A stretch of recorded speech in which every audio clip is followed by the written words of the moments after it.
Good evening, and welcome everyone to the Environment and Community Engagement Scrutiny Commission, which is being held in person.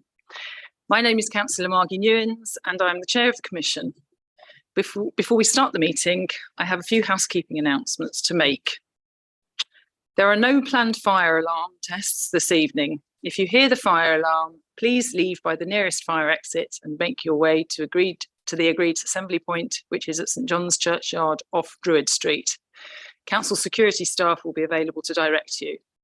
The public toilets are located off the main reception area.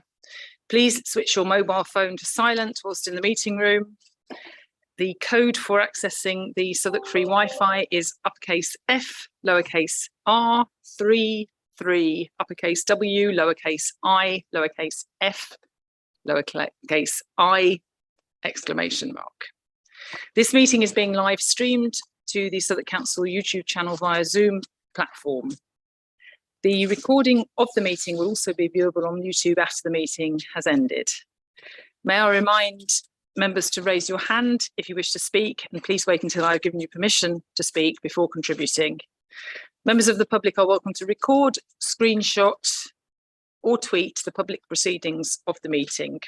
A copy of the Council's protocol for reporting and filming is available on Southwark Council's website. So.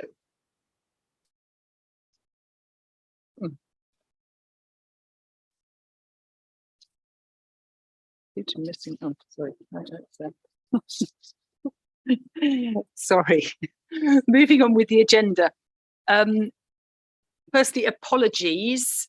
I have had apologies for lateness from Councillor Papula. He will be joining us very soon. Are there any other apologies? No. So then,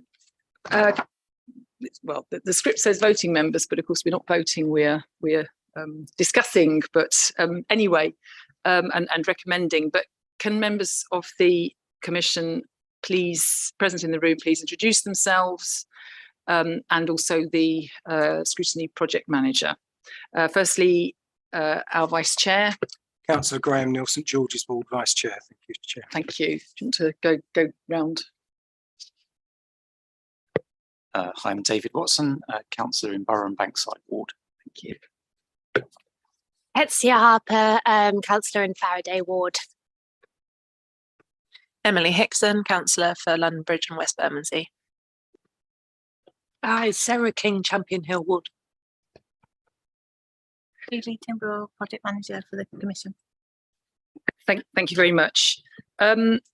Secondly, we have notification of any items of business which the Chair deems urgent. There are no urgent items. Disclosure of interests and dispensation. Does any member wish to declare any interests or dispensations in respect of any item of business to be considered at this meeting? No. So moving on to the minutes, can we agree the minutes of the meeting held on the 18th of July 2022 as a correct record? The minutes are enclosed in the main agenda. Agreed? Good, thank you very much. So we're going to move on then to agenda item number 5, which is consideration of the draft Air Quality Action Plan 2023 to 2027. The draft Air Quality Action Plan 23 to 27 report and appendices are enclosed in supplement 1. This item is here tonight in order to firstly provide an opportunity for the Commission to do some pre-scrutiny of this major piece of work prior to adoption by the Cabinet in December. Secondly, the draft air quality plan includes a number of themes, priorities and actions that can positively impact on the delivery of sustainable freight, which is one of our current reviews of one of the reviews of the Commission this year. So I think it's particularly sort of interesting for members to have a look at that. A report tracking previous sustainable freight recommendations arising from air quality scrutiny reviews conducted in 2020 and 2021 is enclosed in supplement 2. I'd like to call officers who I think are in the room to present and to take questions. Andrew Sidhu, who is head of service for regulatory services, environment and social regeneration. Paul Newman, who is the team leader of the environmental protection team in environment and leisure. And Elaine McLester, who is joining us, I think, virtually, who is head of procurement in finance and governance. Can you sort of, do you want to come forward and join us? Yeah.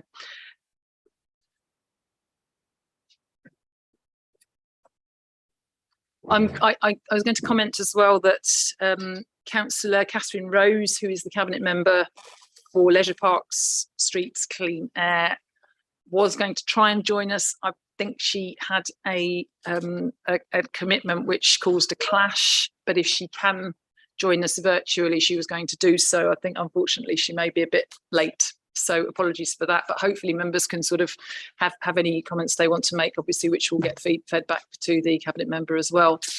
Please go ahead. Thank you. Good evening, councillors, chairs. I'm Andrew Sidhu, Head of Regulatory Services. I'm joined by my colleague, Mr. Paul Newman. Paul Newman heads up the Environmental Protection team. The team sits within Regulatory Services and it's made up of specialist technical staff. And thank you, Chair, for bringing to everyone's attention that we are looking at taking this paper to Cabinet, and we do welcome any pre-scrutiny and comments. As you are aware from reading the paper, there is a statutory duty placed on the Council in regards to air quality. The Environmental Protection team, that's led by Mr. Paul Newman, is leading on that. And part of their role is to coordinate and consolidate all the good work across the Council in regard to air quality and the impact it may have on health. They do this through scrutinising data, partnership working, and securing funding for innovative projects across Southwark.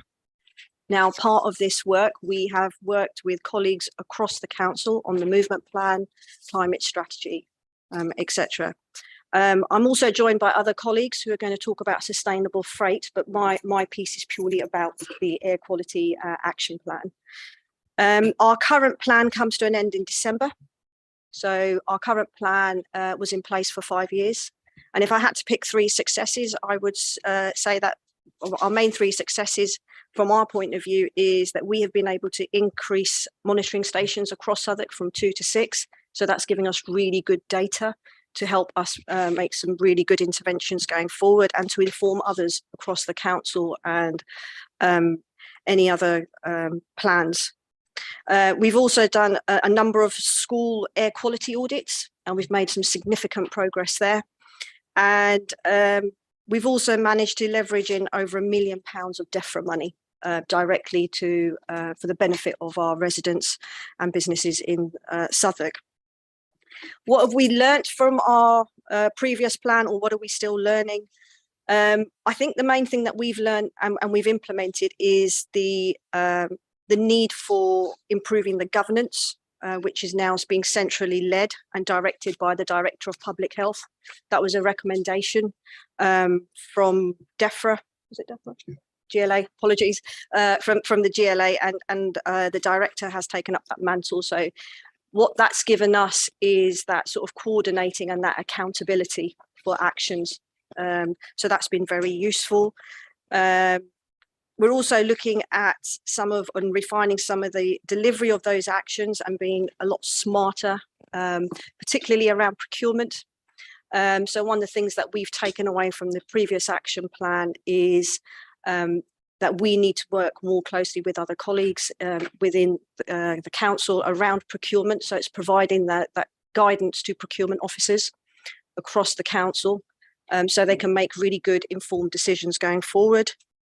And the other thing we've learned is the benefits of joint up working, particularly again with our colleagues in climate change, and leveraging those synergies across Southwark to benefit all concerned. Going back to the paper outlines the process of what we're going to do next. So what we have done so far is we appreciate that the current plan is coming to an end. We started the work under the the guidance and steer of our cabinet member around the consultation. So we've done a number of consultations, we've done online consultations, we've done officer member working groups, and we've even offered to do some outreach work and consult as many people as we can on the air quality across Southwark and the improvements that can be made. It's a living document. We've learned an awful lot. We've some actions we've developed, some we feel we don't need to progress. We've taken into account government guidance. We've taken into what our neighbouring boroughs are doing, what's happening across London, and the technologies available to us. So our next steps are more legalities than anything else. We have a legal requirement for this document to go to the GLA for sign off. And once they've signed that off, we are then proposing to go to cabinet with the action plan. So does anybody have any questions for myself or Paul? Lovely, thank you very much. Do members have any questions? Councillor Neil. Thanks for this and thanks for the document. 6 air quality monitoring stations. I'm not sure whether to be reassured. I live within 100 yards of one of them. I'm not sure whether to be like scared or reassured by the presence of the one at the Elephant and Castle. Why were those sites chosen? So for various different reasons, so the sites are Elephant and Castle, Tower Bridge Approach Road, Lower Roads. We've got one on the South Circular Road, Vicarage Grove, Camberwell. One I've missed. Is it all Kent Road? Did I say that one already? Yeah, it's on the supplementary agenda, page 40. So those are the 6 stations you have there. The one on Old Kent Road, that was selected by DEFRA. That was originally a DEFRA station, which we've now taken over the management of. The one in Elephant and Castle is there because that's a heavily used gyratory system, and it serves well as a background monitoring station. So that particular station also, in addition to the normal pollutants of PM10, PM2.5 and nitrogen dioxide, it also monitors ozone, which is a gives you some indication about the background levels of pollution. Tower Bridge Approach Road was a project which was done by the GLA. So it was a station they'd set up and then it fell into disuse after 2 years of the project. So we took the opportunities to bring another station into use at a fairly low cost to ourselves by taking over the station, and the cabinet and all the planning permission was already done. We were then offered some equipment by Thames Tideway Tunnel when they finished doing their monitoring work, which we then relocated to a site in Camberwell, Vicarage Grove, where there was, which is part of an air quality focus area. It's probably the most southern air quality focus area that we have. So that was the reason for selecting that one. And the one I've missed is South Circular Road. So because of the ultra low emission zone for the GLA, the idea was to put a monitoring station on the South Circular Road so we could see, which is the boundary of the ultra low emission zone, so we could get some good before and after data to see what the impact is of the ULEZ, particularly at that point. And that's also important because you'll be aware of the tragic death of Ella Deborah, who lived off the South Circular Road, just in the neighbouring borough in Lewisham. So that's also data which is going to give us some useful information. Chair, may I? Yes. Any plans to add to the half dozen that we have? So not with the full-blown air quality monitoring station that we have at present. However, as we extend the net, so we also have the 89 diffusion tube sites, yeah, page 40, and there's a number of sorry, it may be more than that, but there's several dozen diffusion tube sites. We also are looking at the Breathe London network, which are lower cost sensors than the inserts equipment that we have in our 6 air quality monitoring stations, which is scientifically calibrated. But these all do different kinds of jobs, but they tell us different kinds of data. So the low cost sensors that you get on the Breathe London network are good for telling you the diurnal variations, but they may not be as accurate. Well, they won't be as accurate as the 6 air quality monitoring stations we have. Excellent. Thank you very much. Thank you, Chair. Thank you very much, Councillor Neil. Do members have any further questions? Councillor King. Thank you, Chair. I was just wondering if you could, I don't know if you could provide a bit more information around the consultation and stakeholder engagement that's taken place. And I suppose the bit for me that I'm particularly interested is how successful it's been and whether you would identify any gaps in what you would see as difficult to reach groups in terms of this piece of work. Thank you. So we've mainly done this as an online consultation. So the outreach to hard to reach groups hasn't been as comprehensive as perhaps the climate change have managed with their citizens' juries, for example. But then again, climate change had budget for that, which we didn't have. So we were fairly well constrained doing an online consultation. We had some feedback to the initial consultation, which was that if we perhaps did a reduced version of the consultation where we summarised the main issues, that it would make it easier for people to respond. Because as it's a technical, long-winded document, it is actually quite hard for people that don't naturally engage with long technical documents to get to grips with. So we did that. We took that on, and we actually got more responses to the cut down version than we got to the So and also the communities team helped by tweeting that out, and we got a lot more response that way. Having said that, the responses we got, this document's been in development in various iterations since 2003, and pretty much as in terms of technical things we can do, most of those have already been discovered. So the consultation responses didn't add a huge amount to changes of direction or changes of, or new projects, for example. But what they did do was they gave us a sense of the public's feeling about emphasis and language. So the people were largely asking for more commitment in terms of, instead of saying we're going to aim to do this, can we say we're going to do it? Or instead of saying we're going to explore doing this, can we commit to doing this? And there's reasons why we can and why we can't. So yeah, but it was a helpful exercise.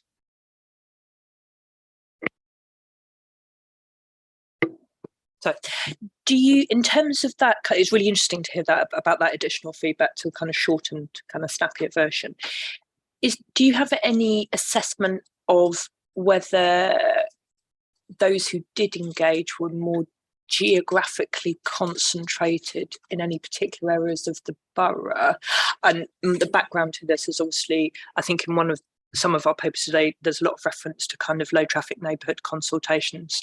And I'm just wondering whether that's made people more alive to the issue and whether there's any synergies there, or whether there's better understanding and consultation responses coming from areas that are more affected by poor air quality. There's different ways of kind of dividing out, but I just would be interested to know if there's any analysis in terms of which residents are engaging and what issues they may be facing. Okay, so in terms of a rule of thumb, yes, the residents who've previously engaged on air quality matters were ones who got emails inviting them to, we're on the list of 7,000 people who got emails inviting them to contribute to this one. So there was two large groups, one of which are the residents in Dulwich who are concerned about low traffic neighbourhoods, and the other is the residents in Woolworth who were consulted over the low emission neighbourhood.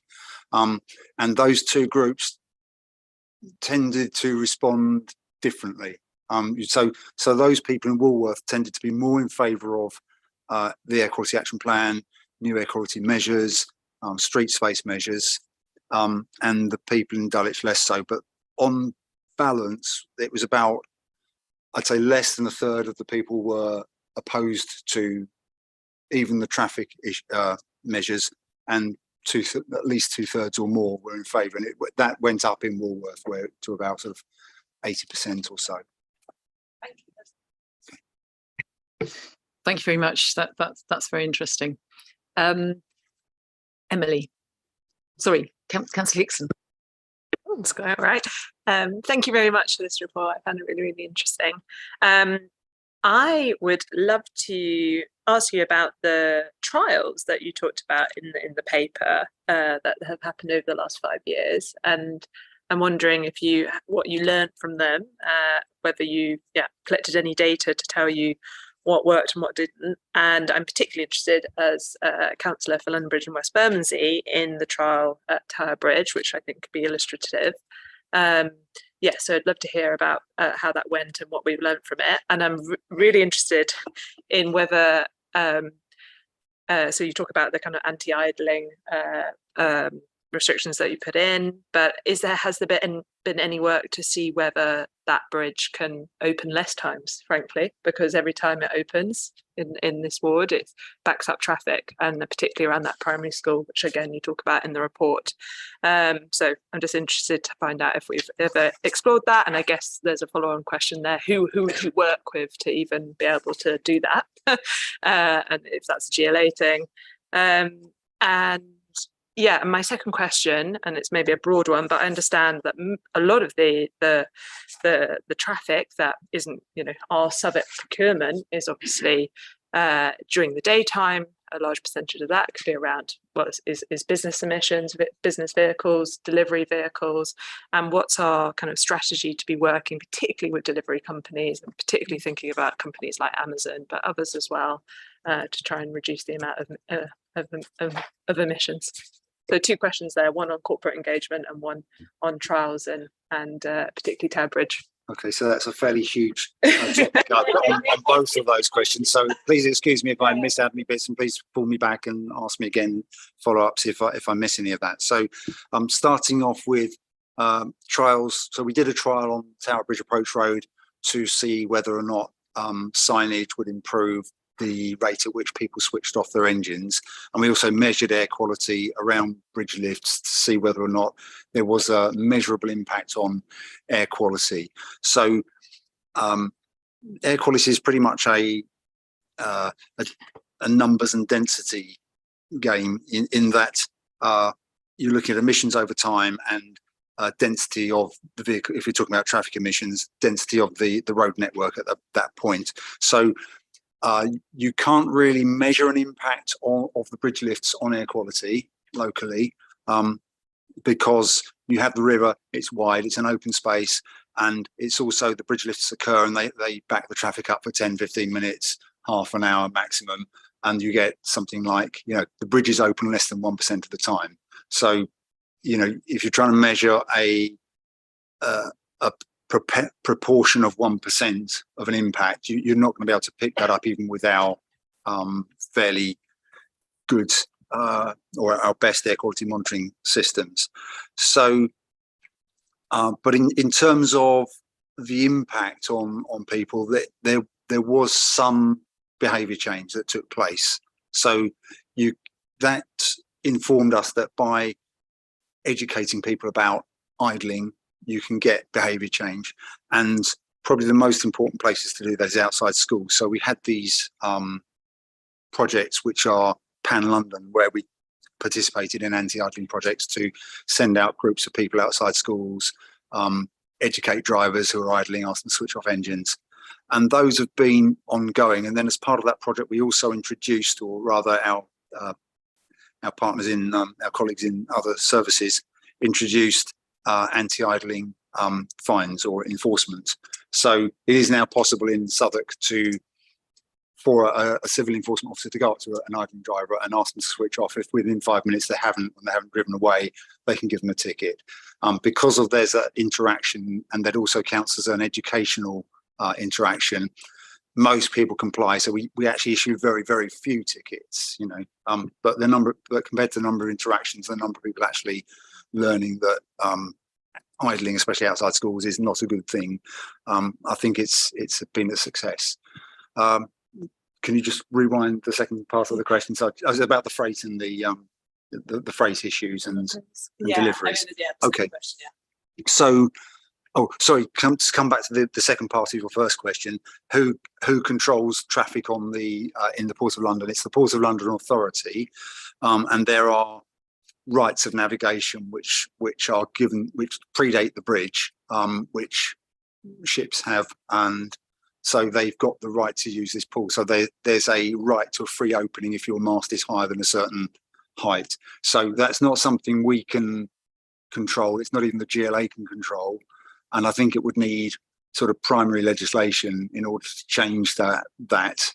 So an act of parliament basically would be needed in order to change the rights of people to use to passage underneath Tower Bridge and to have it opened if necessary. So that's not something I think we can influence easily. So coming on to the second part, so about the freight and delivery and servicing. So yes, I understand Dale will be giving some further information about that later on, but just to let you know what we're doing as an action out of the action plan and where we're going. So we're currently involved in some projects so we commissioned the one with the one that's been referred to in the papers there, the Worth the Wait. Is it called Worth the Wait? Okay, so the report that was commissioned earlier from Centre for London, that did an in-depth study on Old Kent Road area where there's a lot of logistics companies based. And arising out of that, we're also taking part in other pan-London projects with Cross River Partnership, looking at, so EPT is supporting and Highways are leading on this, so Dale may say more about it later, but we're looking at things like moving freight onto the river, and where there's opportunities to offload that at piers such as Bankside or Greenland Pier, Greenland Dock.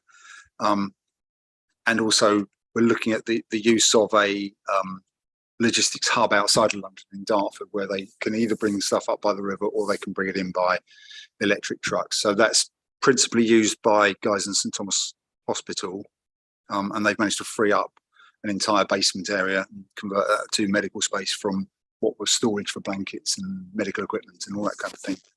So there are opportunities which we're actively exploring.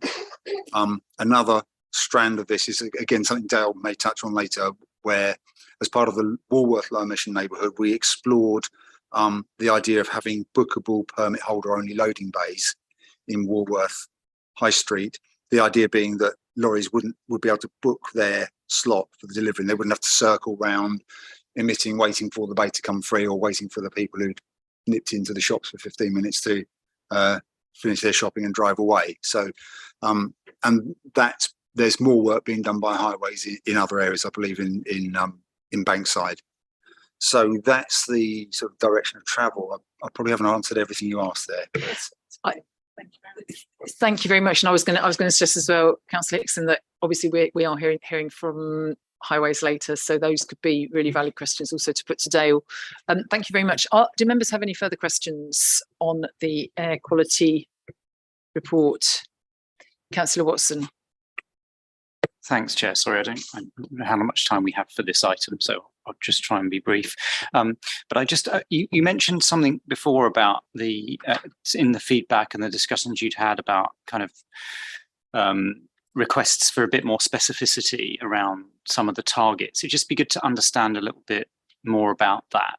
And is that because of the competence of the council versus the GLA in air quality? I mean, I don't know whether that's relevant, but I'm just interested to understand a bit more about why there can't be more kind of quantitative targets in the plan in order to be able to assess kind of at the end of it, kind of be able to measure sort of whether progress has been made. So I think that's one question. And then I guess the second point would be, under the key priorities, number 7 is to assess the air quality benefits of actions in the borough strategies, which I think sounds like a really useful thing to do. But I wonder whether or not that it would be appropriate for the team and that part of the council to maybe be a bit more proactive and champion air quality benefits vis-a-vis kind of other teams and departments in the council. Well, taking your second question first, obviously I'd love it if that were to happen.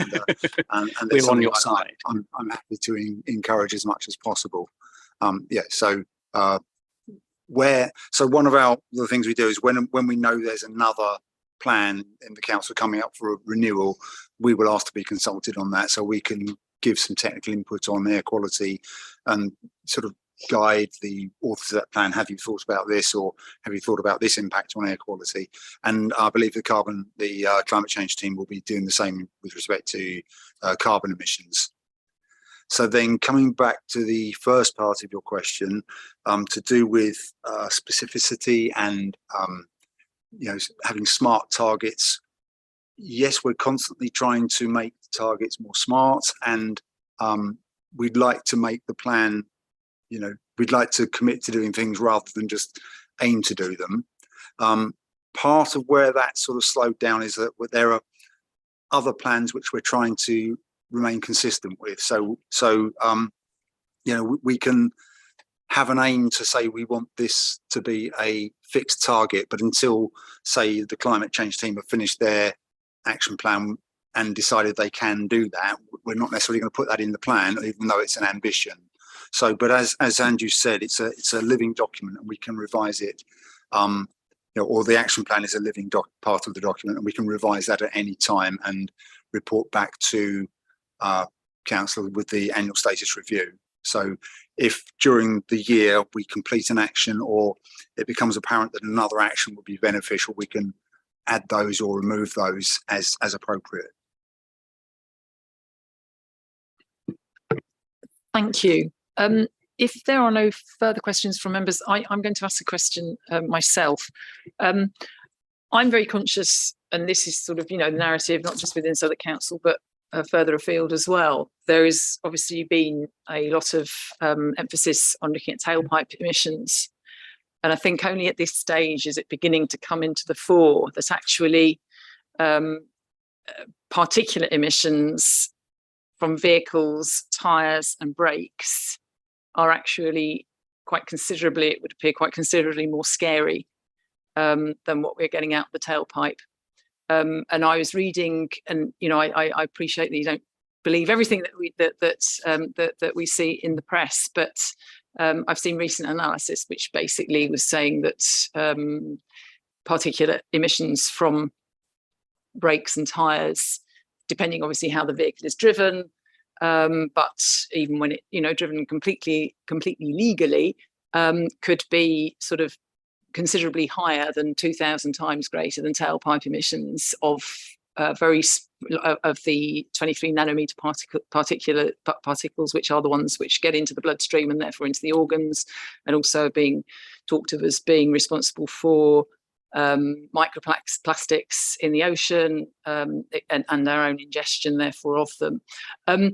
I'm conscious that that's probably sort of a little bit moving on from where we are now with this report, but it seems to me that it probably should be something that that needs to be an area of focus for us going forward.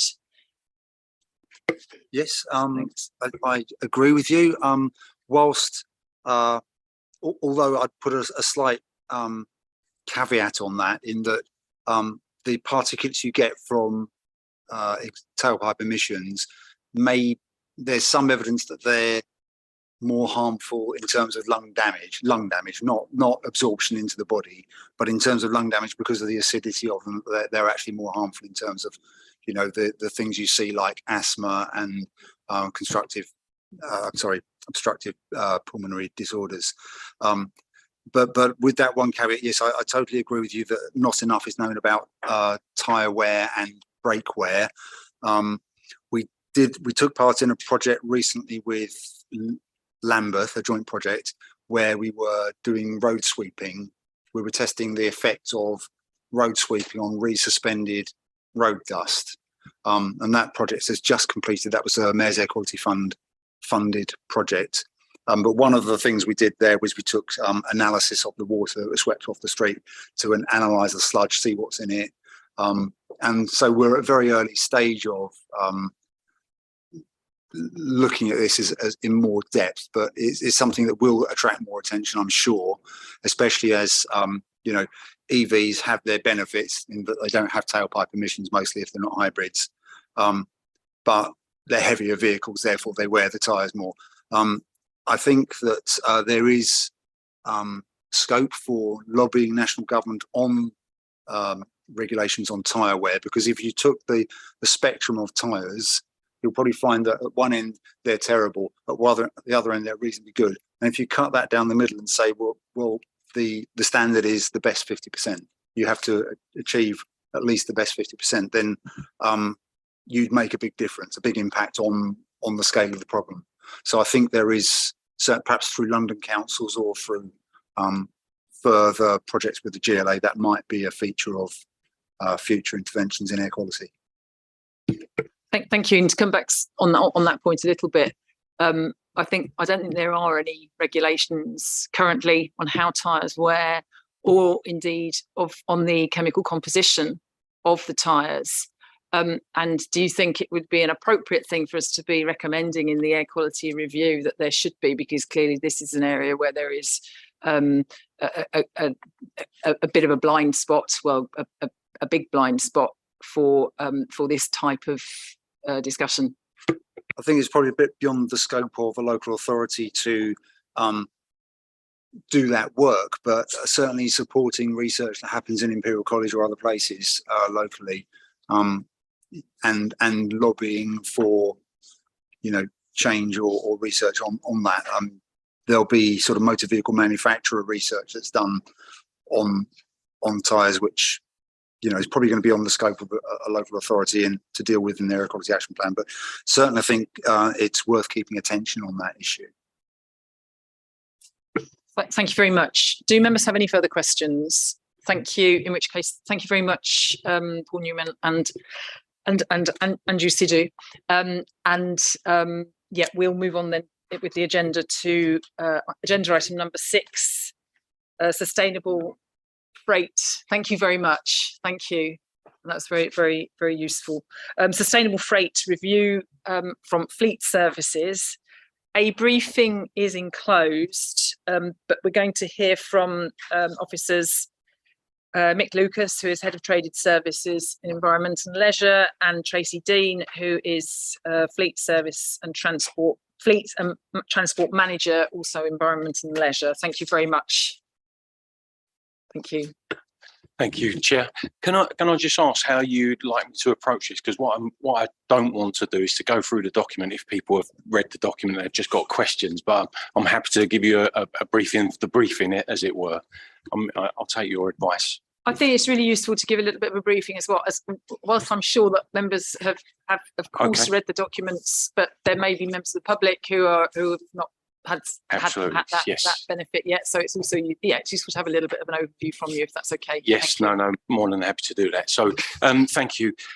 So just a bit of background about Fleet Services itself. It's the internal service that manages all of the commercial fleet within Southwark. There's been some recent reorg in terms of where the Fleet Services sits. Previously, it was in waste and cleaning, and it's now moved into the division of traded services because there was thought to be some greater synergy around some of the operations within those two divisions.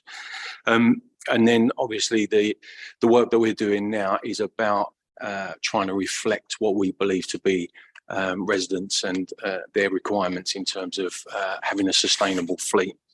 So I've put some detail in here about what the current fleet looks like.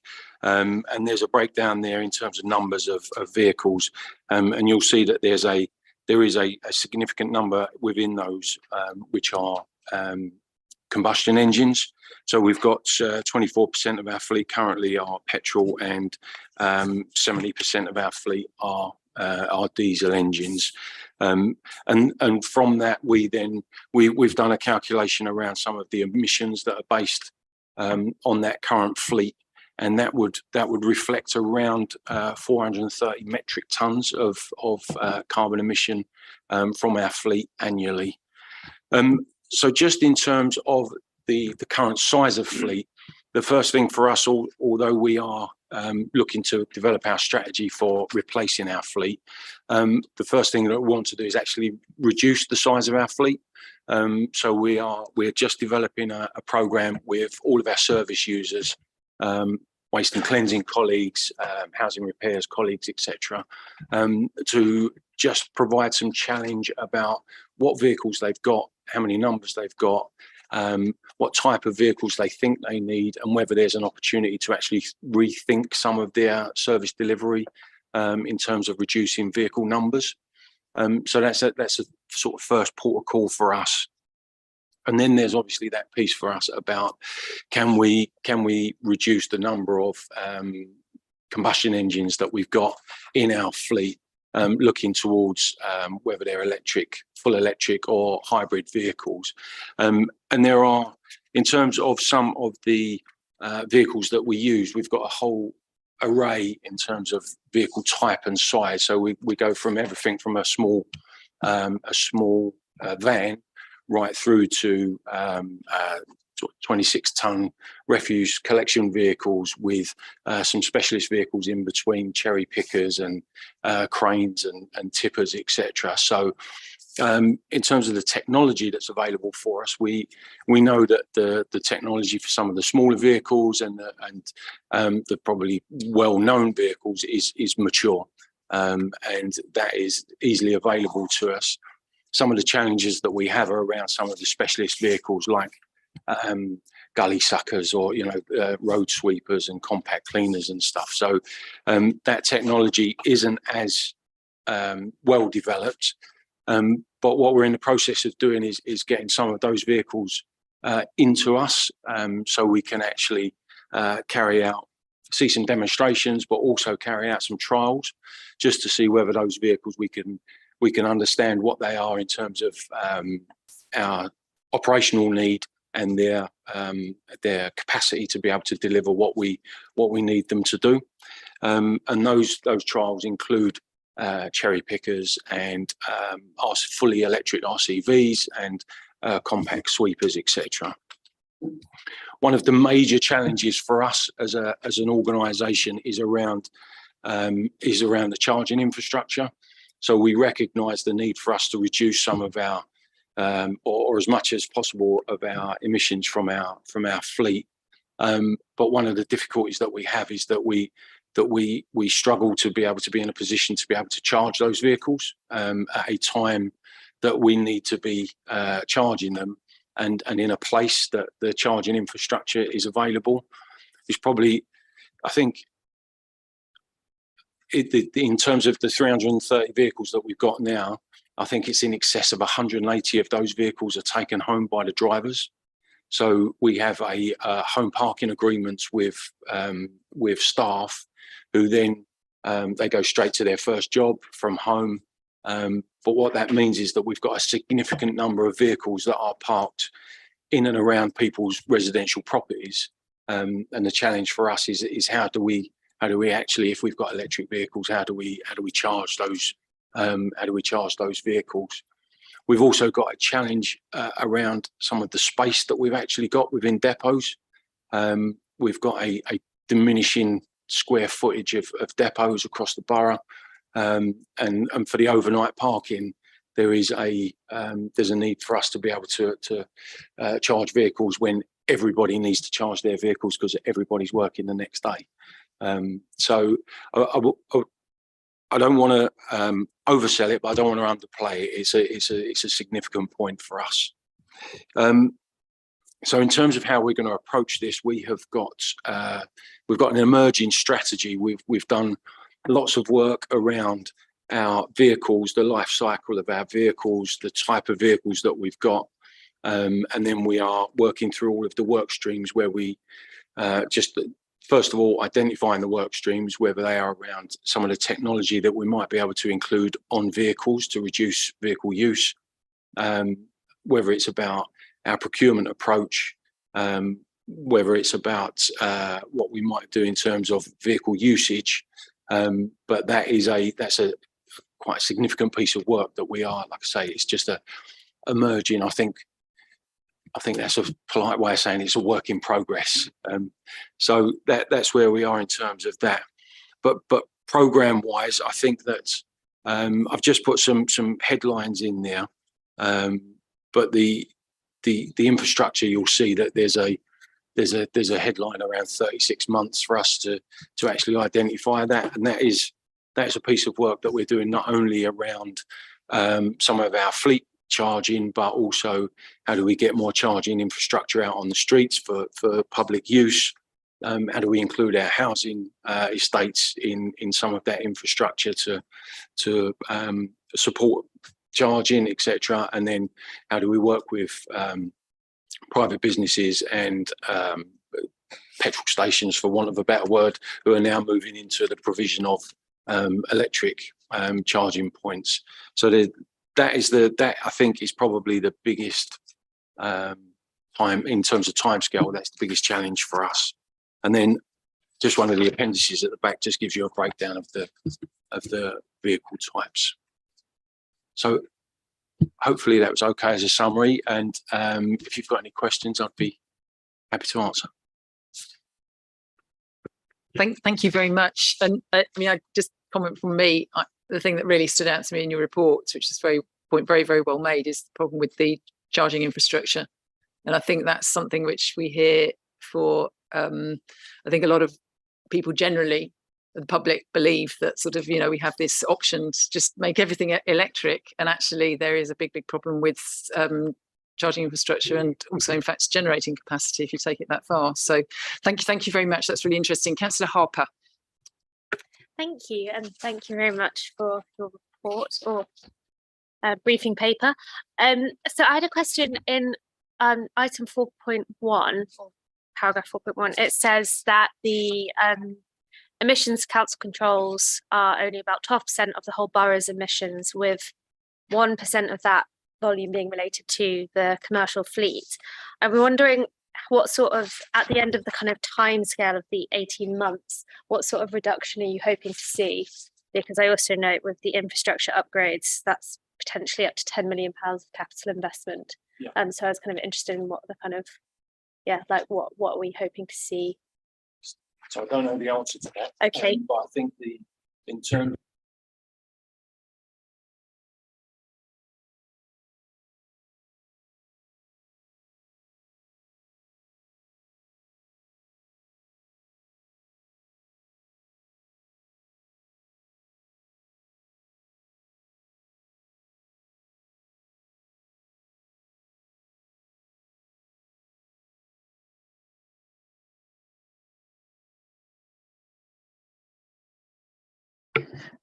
Thank you very much. Councillor Neil. Thank you, Chair. Perhaps I'm asking for an anecdote here rather than qualitative data, but I'm concerned that a driver, I suppose it's better that a driver uses an electric vehicle to go home rather than an internal combustion engine vehicle to go home. But I've got this picture in my mind of someone not phoning in sick, but maybe the driver, she might have been unable to plug the vehicle in, and having to call in and say, I don't have the mileage in the vehicle to come in and to do a day's work. Has this happened? Is it likely to happen? What mitigation have you got against that event?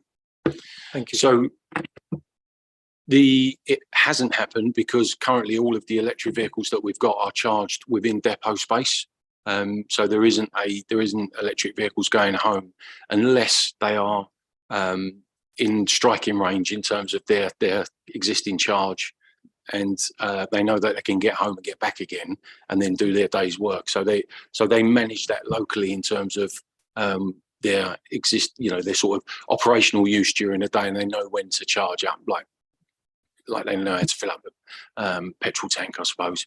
But the piece that we are exploring is around some technology that's available in terms of charging and recharging for cost. So there's currently, it's quite a significant capital investment that we're exploring, but there is an opportunity where you can get some application-based measurements about who's using what charging at what point. So we would control all of the payments, as it were, but if it were you to take the vehicle home, we would know that you've charged up X amount of and used X amount of energy, which we would then pay on the residential bill. So we would cover that. So the thing about the point that you make about people phoning in sick and you know, the vehicle not being available, we currently manage that already. If people are poorly, then we've got a protocol in terms of the vehicle and the vehicle return. If it's you know, one day for one reason, then we might just leave the vehicle where it is. But if it's 2 weeks, then we'll collect. No, I'm sorry, I wasn't clear. What I meant was it would kind of be like the equivalent of phoning of pulling a phoning in sick, saying, you know, my vehicle doesn't. I couldn't last night. I wasn't able to find a charging point. Yeah. So I'm unable to come into work. Yeah, so and that kind of like. Yeah, and that's the point about us, because unless there is surety of access to charging, then there's a risk around us not being able to operate in terms of our service delivery. So our charging facilities, we need 100% access to it, and that's why, you know, there's been some talk about, can't we put them on lampposts and just park next to. This is not me that's talking about this, I should say, but one of the challenges was, can't we just put chargers on all of the lampposts around the borough and then just charge up? But that's not what we want to do. Thank you. Moving to electric throws up a lot of issues then, which may be unintended consequences, and this is just one example of them. I never thought sort of down the line that there would be these sorts of problems. It's very interesting. Thank you, Chair. Yeah, I mean, absolutely, Councillor Neil. That is also what really stood out to me. Do other members have any questions, Councillor King? Thank you, Chair. And thanks for the introduction to the paper. It kind of brings to life how complicated it is, and actually is really useful in understanding kind of more about what the fleet actually does. I had a quick point of clarification, which is the fleet doesn't include our refuse collection, does it? Because I'm assuming that's categorised under Viola's refuse collection. That's correct, yeah. Which I'd quite like to come back to, but not necessarily in this section. So you kicked off with a really interesting piece about vehicle reduction, and actually it's really good to see that in the report that actually the first kind of priority is actually trying to reduce the need for vehicles, and by that I assume also the mileage done by the fleet as a whole. I was just wondering if you could give us, I suppose, a bit more of a sense about what might be achievable in that space in terms of actually reducing the fleet. And I'm going to be completely honest, because I don't think any of us will probably know firsthand what the fleet's actually doing on a day-to-day basis, and actually you provide a good understanding of vehicles, but not necessarily functions. So I suppose is there a target in that in terms of reducing the overall number of vehicles within the fleet? And if so, it would be great to hear what it was. So to answer your first question, the in terms of refuse collection, we do have refuse collection vehicles, but it's for trade waste. So we provide a trade waste service, so we do have those vehicles.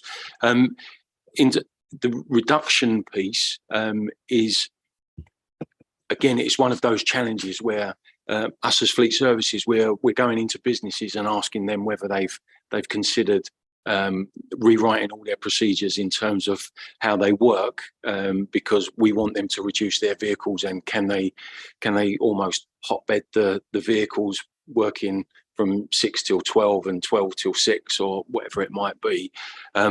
So we haven't quantified that, but I think I've got a number. I'm not sure I'm going to say the number, but I've got a number in my head that I think, because I've got all of that walking around depots and looking at vehicles that are parked in the depots at any one time. So I think that there's significant opportunity to reduce numbers. Yeah. Sorry to be a bit elusive.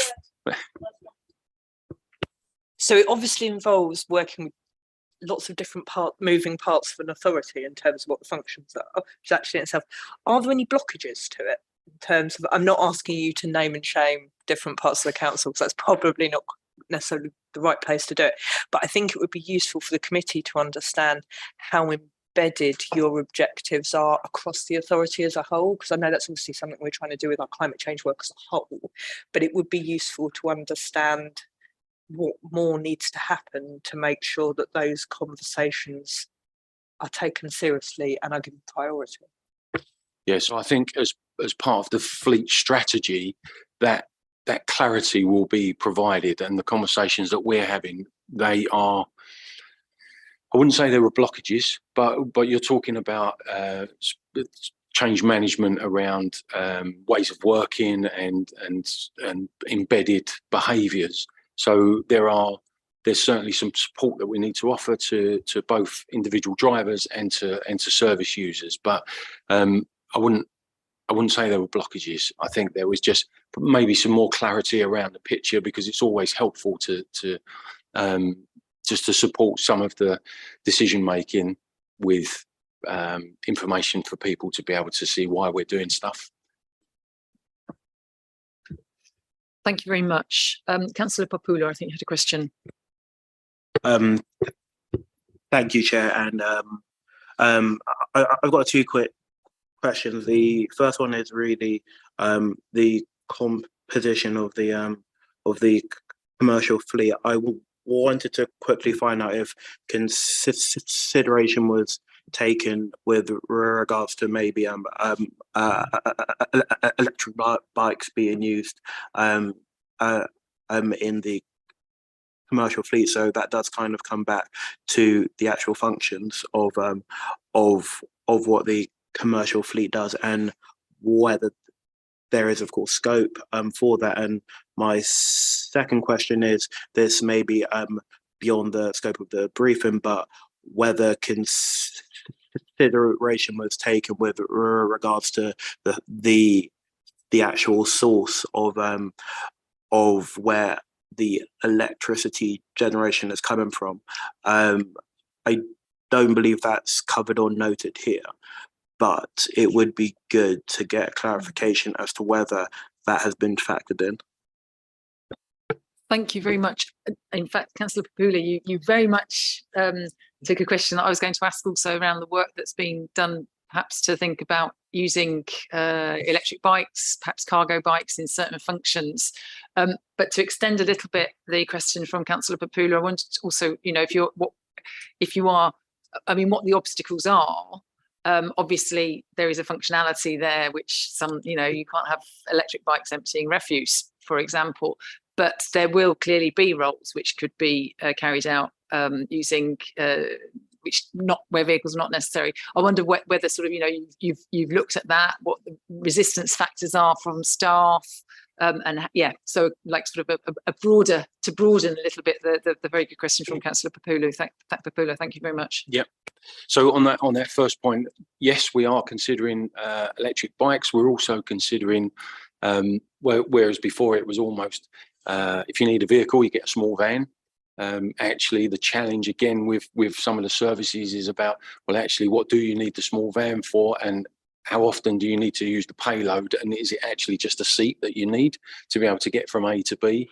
And looking at small electric two-seaters and scooters and mopeds, those electric moped type vehicles. So all of that, in terms of your point here about challenge, I think that it's been the conversations that we've had, whilst it's all been anecdotal, it's been really positive, and I think people will be up for adopting those types of vehicles, because once you get over the operational need of, I've got to carry a great big tool bag, or I've got to carry lots of equipment or materials, once you get past that piece, and again there is a challenge there, because how often do you need to carry tools? How often do you need to collect materials? Can you distribute materials in a different way? Once you get past that piece, and it might just be getting from A to B. Once we've got past the public transport question and the walking and bikes, etc., then it is, what else can we do? Interestingly, our colleagues in Wandsworth have now started advertising some of their operational posts, and in the personal specification it says you must be able to ride an electric scooter. So they are, so it's starting to become the norm in terms of what people are asking for. And the second point that you made about the energy, all of the energy that we currently use, because it's depot based, is part of the corporate contract, which I understand is a green source in terms of all of the electricity that's used on the whole estate. Thank you very much. Councillor Hickson, thank you. And it's only a quick one, and I might have missed it somewhere, but do we have a kind of target year date for phasing out totally internal combustion engines out of our fleet? No is the straight and honest answer, simply because we're beholden to the charging infrastructure, and once we've worked out where we can park vehicles to charge, Councillor Nunes made the point there, we're not even sure, unless we start the exploratory work, whether there's enough energy supplies within the places that we think we might be able to park. So there's another piece of work that we need to do with the network operators about where the mains are, etc. Thank you very much. Councillor Harper, did you have a question as well? I worked it out.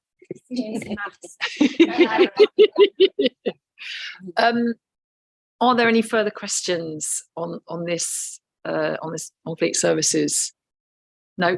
Thank you very much. That was really, really useful, and I think I think perhaps the Commission might want to consider putting together recommendations, obviously around trying to tease out some sorts of deadlines on converting the fleet, and perhaps some of the roles to alternative, more sustainable forms of transport. But thank you very much. That was really very useful. Thank you. So to move on, we're now going to hear from agenda item number 7, sustainable freight review. We're going to hear from Dale Foden of Highways. Thank you very much. Thank you, Dale. Dale is joining us virtually. Yes, I apologise for not being able to be there in person. Yeah, obviously I prepared a relatively short paper on that, but really because there are, if you look at each of the individual areas there, I could probably write reams about this, but I'm aware of the need for some sort of brevity in time. But just to give you some background to this, as probably most of the way, especially sort of our existing councillors, not necessarily our new councillors, that prior to May this year, we had a transport policy team that sat in the Chief Executive's department. From May this year, the transport policy element that deals predominantly with sort of highway policies and the sort of the operational side was transferred over to my highways team. We felt this was a really positive step because we were able to sort of work much more closely with our transport policy colleagues in actually sort of developing all the various policies which I'll talk about. Sustainable freight is just one element of the policies that we're taking forward. You obviously heard from the previous speakers about the work on fleet services and the work on the air quality side. Well, one of our points in transport policy is obviously working on the movement plan, which I'll speak more about soon, but sustainable freight is certainly a key element to that particular area.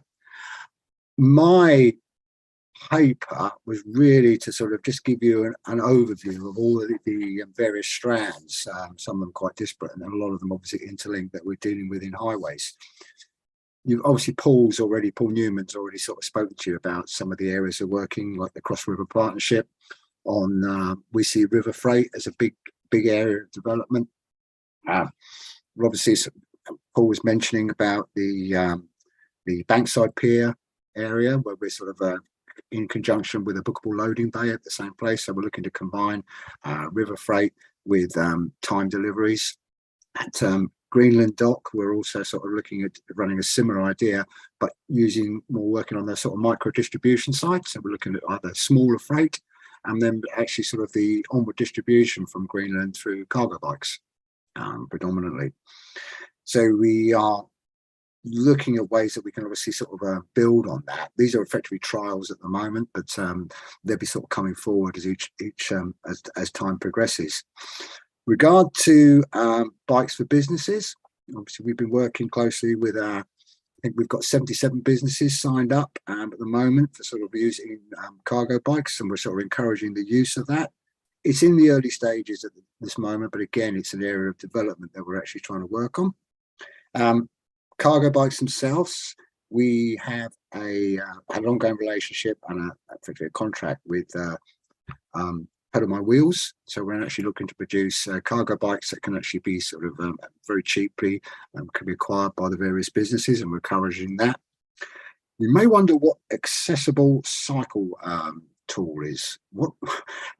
What this is something we're quite proud of. We're actually sort of almost the country's leaders in this, and this is a design tool that can be available to consultants or designers, and it's about being able to ensure that designs facilitate cargo bikes and adapted bikes, things like the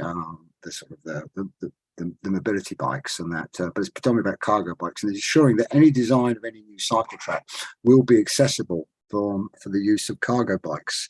We're looking to sort of roll this out as a trial, as a potential app that we can then provide. We're working very close with Wheels for Wellbeing, who you might be aware of is it's sort of quite a leader in the country on that side of it.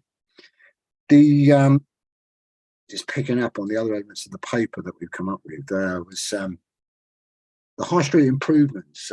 This is where we're actually sort of trying to work with the streets that we have. In other words, to limit the effect of goods vehicles. I think at Rye Lane, we've actually reduced it to time restrictions on that.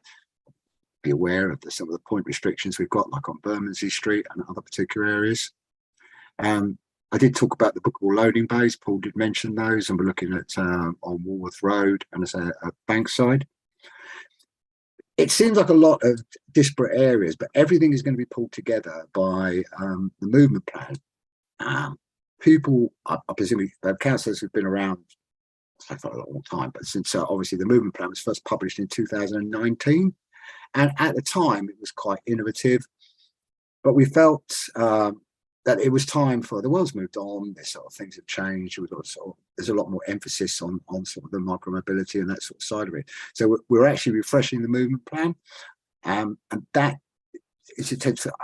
I'm assuming that everybody knows what the movement plan is, which is basically it's a people-centered approach that tries to coordinate all travel modes with the emphasis on pedestrians and cyclists. But also to ensure that it encompasses public realm and the environment as well. But so we are currently in a process of about to go out. We're doing an internal consultation with the various areas at the moment, but there'll be an external consultation November and December, where we're actually looking to make it. I wouldn't say the original document wasn't people friendly, but this new document will be like it'll set out a strategy. They're going to be accompanied by appendix, which contain a wealth of tangible objectives and sort of additions, which actually brings together all of the various policies that actually sort of, to a certain extent, involve sustainable freight, but also all the other policies that we've talked about, you've heard about, like the air quality action plan, like Mick Lucas talking about the electric vehicle charging.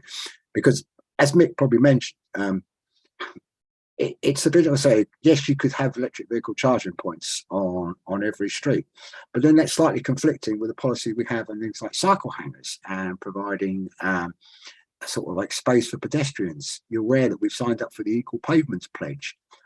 If we have just have a complete wealth of electric vehicles, it goes against that. So it's actually ensuring that each of the policies that we've got work synergistically with each other.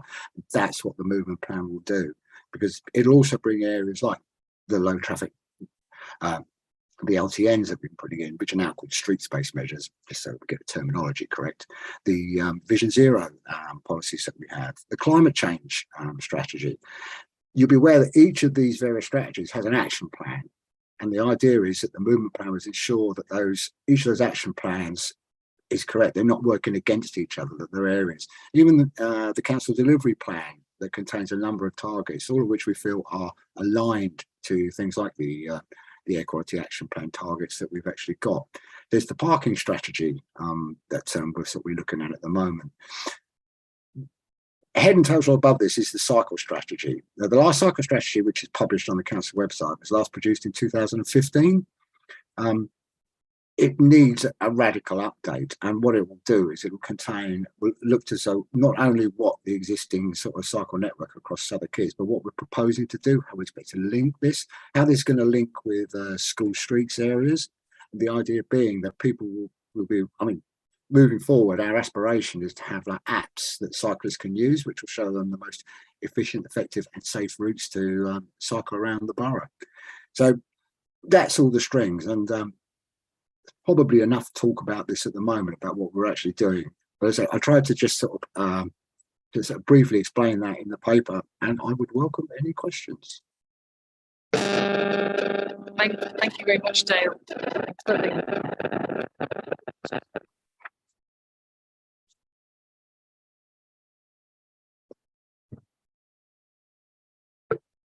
I think it might have been. Thank you.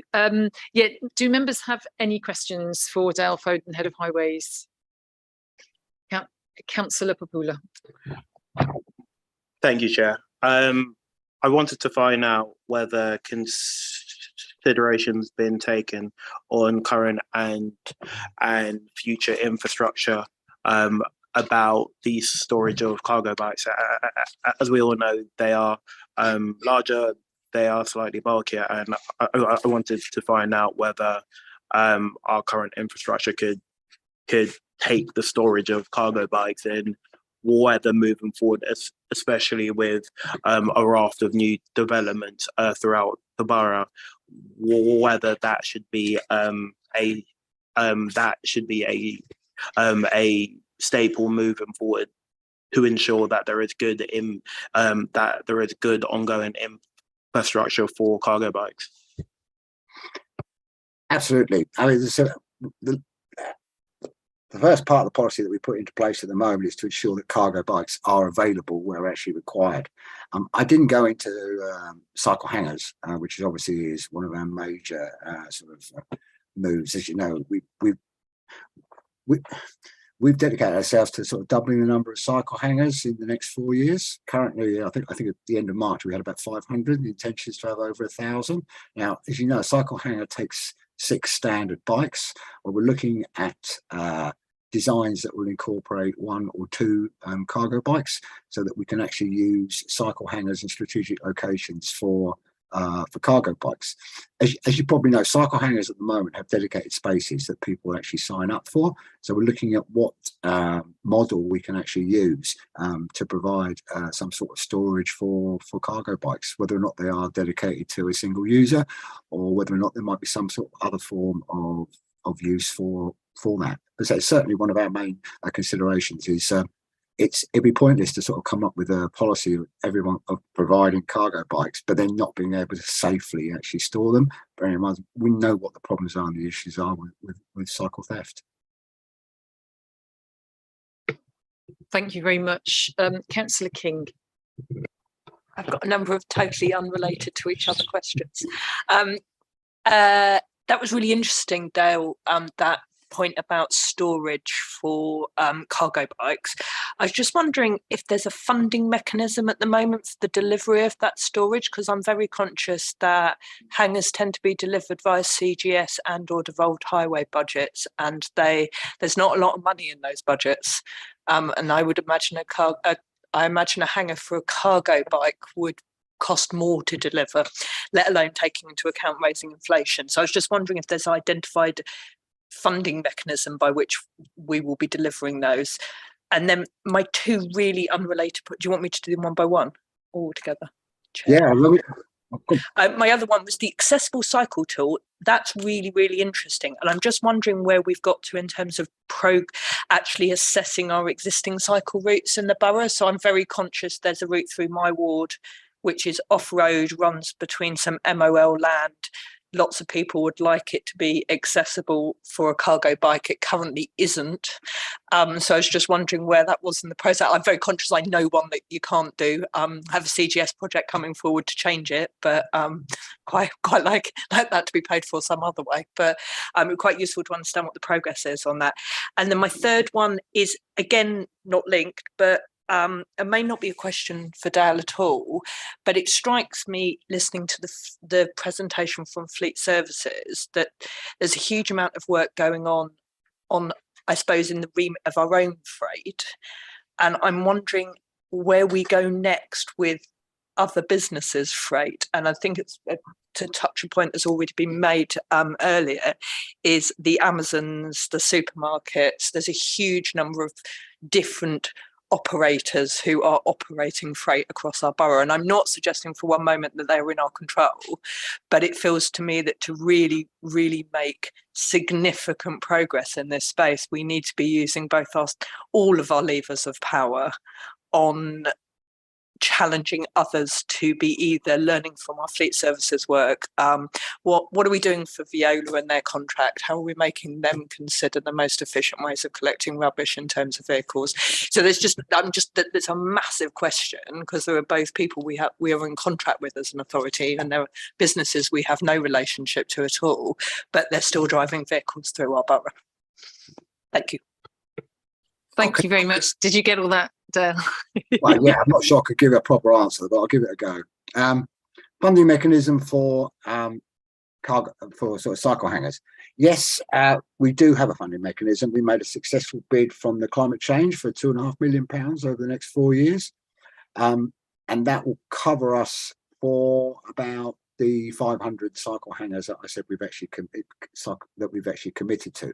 What I would say is, as you're probably aware, we have an outstanding list of 9,000 at the moment on that waiting list. Now each cycle hanger takes 6, so it works out. There you go. There's 3. That's 3,000 we've actually dealt with.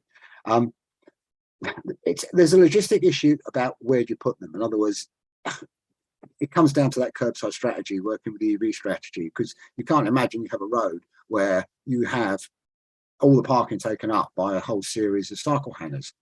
We know there are wards where there's a much higher demand. So all I'd say is that we really do welcome the successful CGH and DHB bids for cycle hangers, because they just supplement the existing work we do.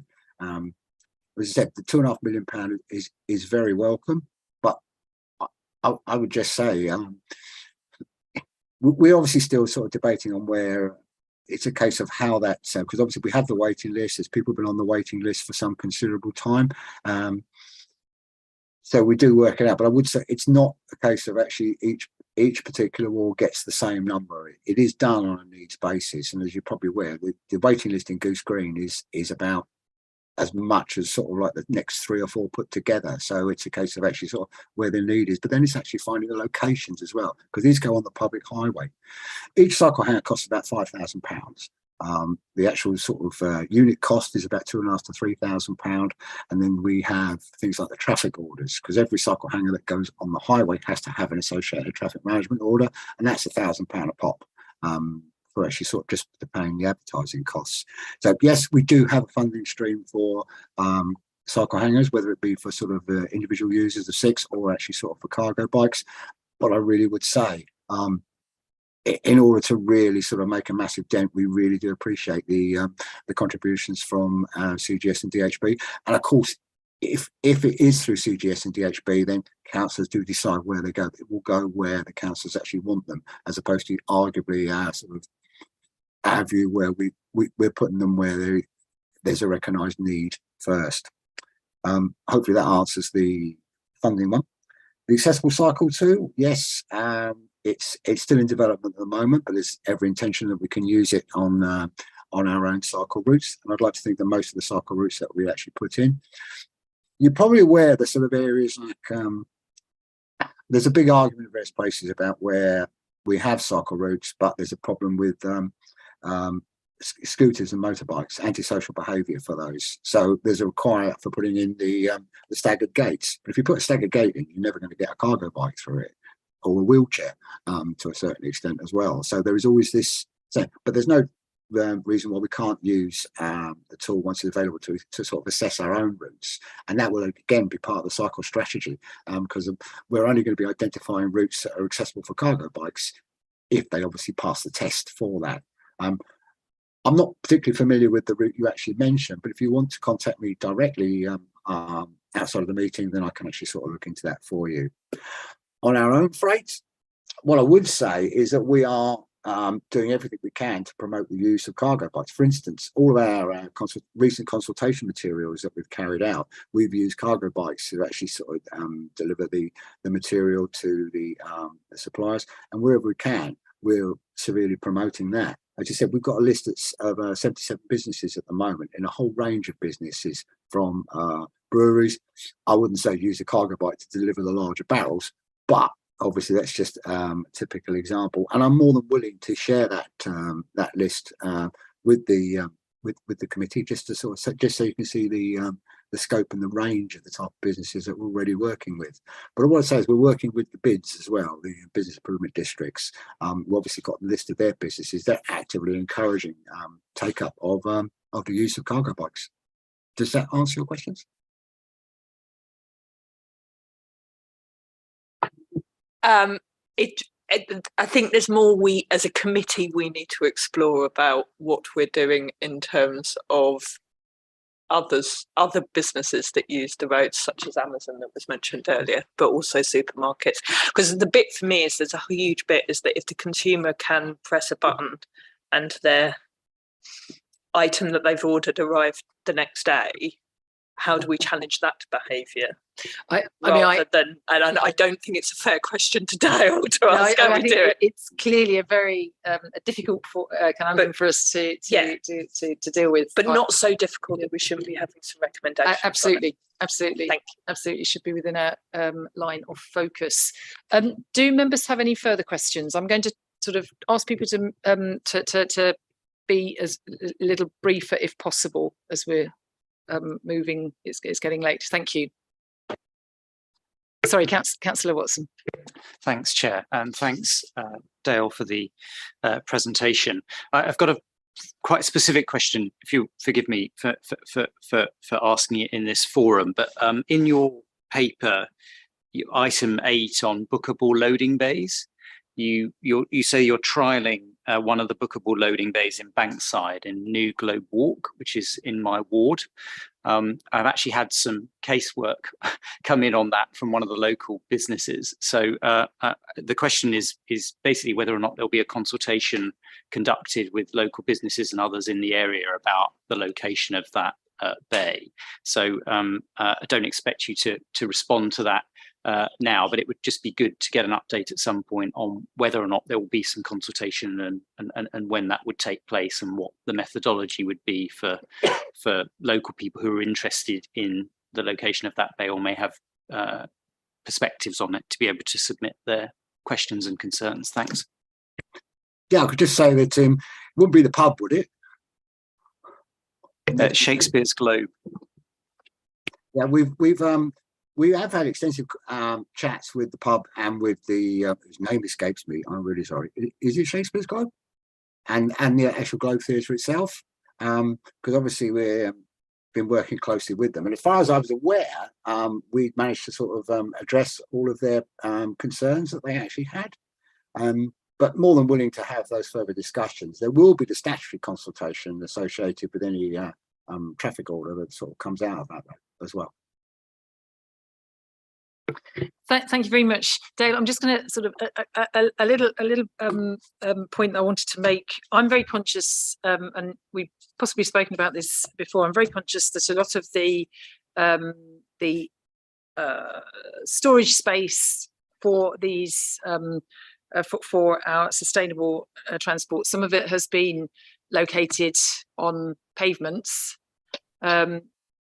Less perhaps specifically a sustainable freight issue, but certainly the traffic order for all the electric scooters around the borough were all issued for pavements.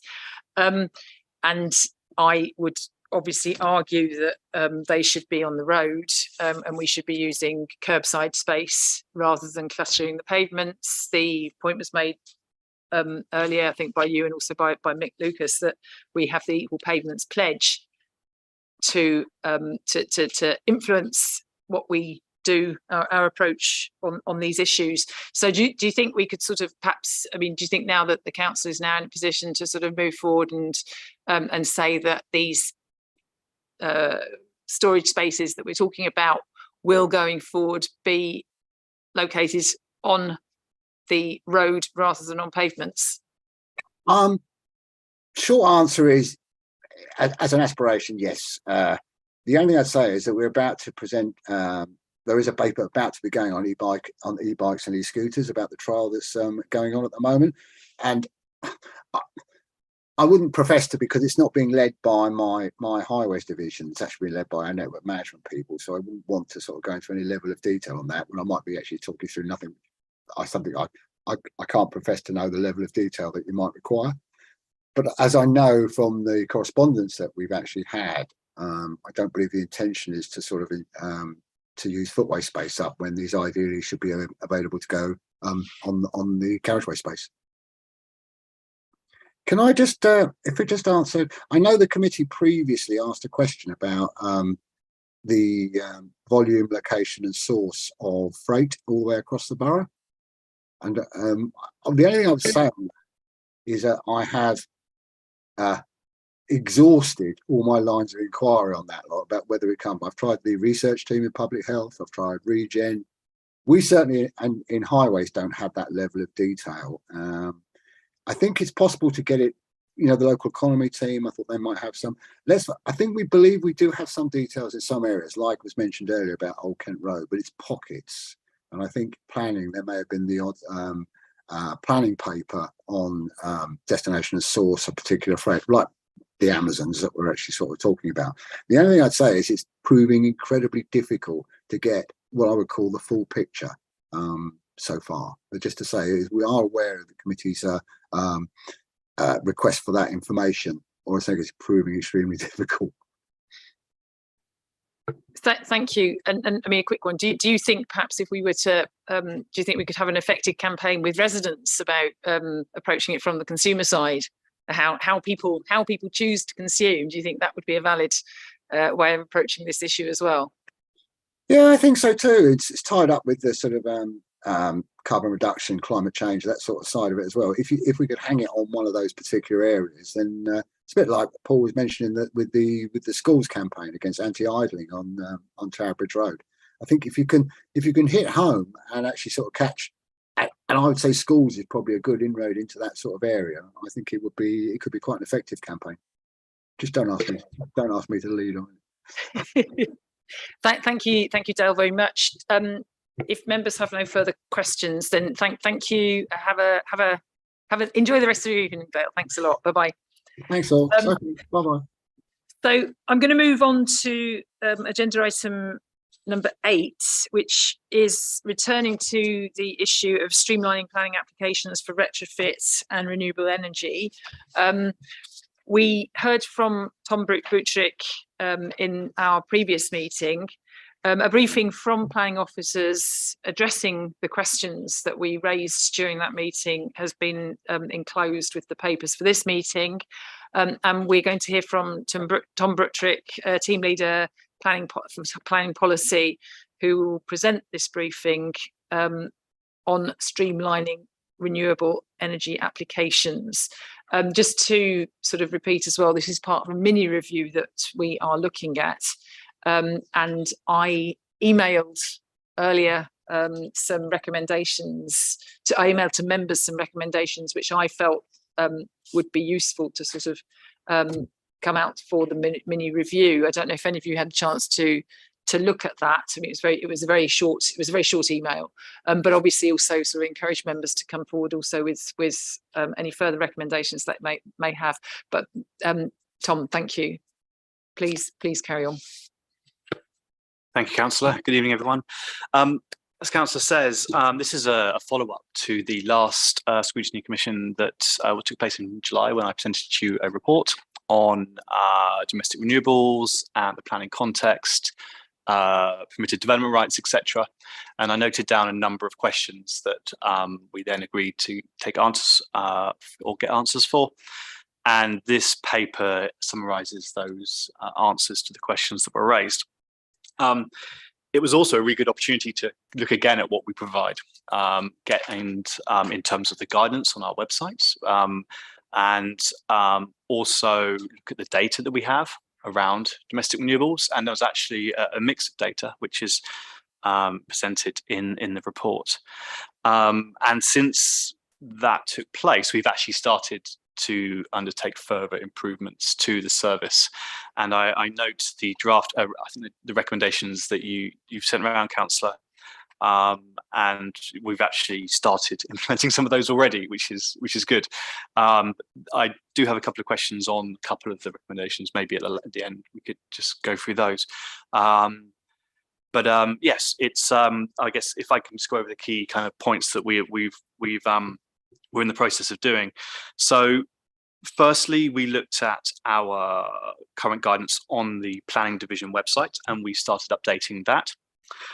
We note the need for plain English across the planning sector, be it in any of our council reports, any of the guidance that we give to residents and our applicants.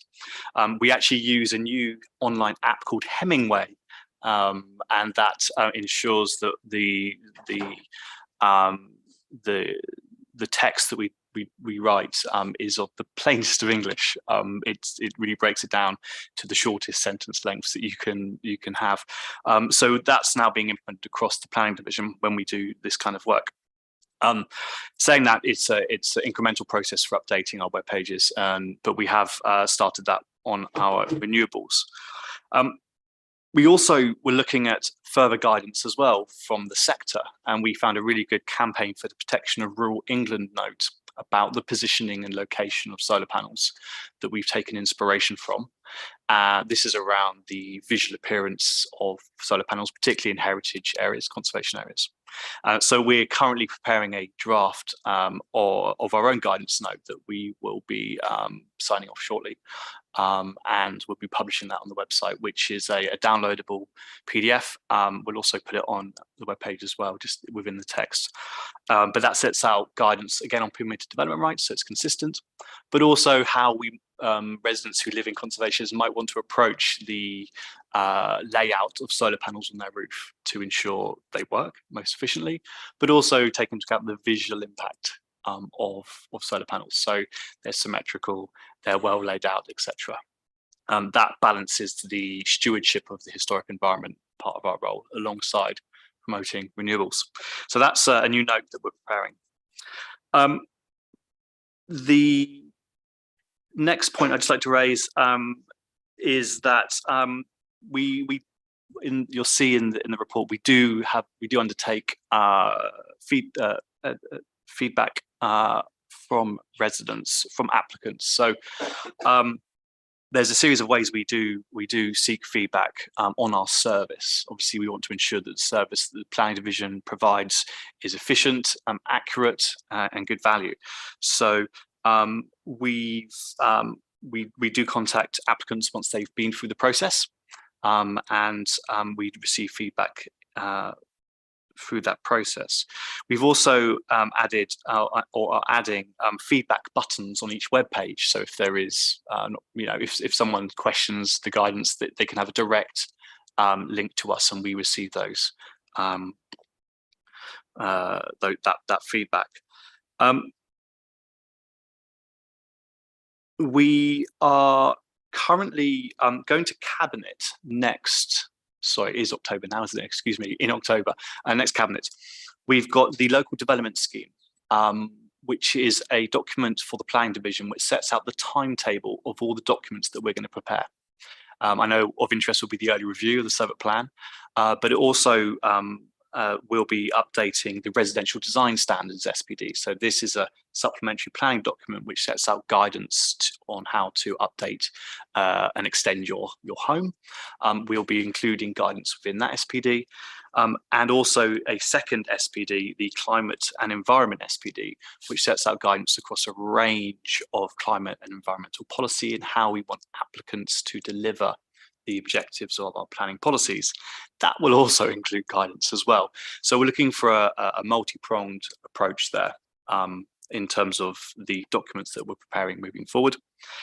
I've mentioned the early review. Renewables will be a fundamental part of that, alongside our review of energy policy, looking to ensure greater carbon reductions across all the development within the borough. So it truly is net zero development. The last point I'd just like to raise, which is also in the report, is the fast track applications now that we have in the planning division. So Dennis Sangwimi, our head of one of our heads of service, has confirmed that we now process applications for renewables within 42 days rather than the statutory 56 days. So that is it's better. We still have to undertake statutory consultation on those applications. Hence, we can't make it like even quicker. Although, if it is I'm sorry to be technical again, apologies. If it's a lawful development certificate, not a full planning application, we can determine that even quicker. There's no requirement to do the statutory consultation on those. So we are looking consistently to make the decisions on those types of applications as quickly as possible. So we, as the planning service, are not the blocker or a blocker for the deployment of renewable heating systems or energy systems. So that's an important step within the service, and that's happening now. The last point I'll raise is our free of charge pre-application service for domestic renewables. It launched in the 1st of April. And what we found actually though, is we're seeing applications that include renewables, not explicitly are for renewables. So a resident would benefit from a free of charge pre-application where they speak to a qualified planning officer. And if it's just the renewables, they can have that free of charge. If they're proposing a rear extension, a dormer extension, then it kicks in to pay. Obviously, we can look at that, but that's just the current state of play. We are going to be promoting that service further, and we'll be working with our communications team to push that out more widely.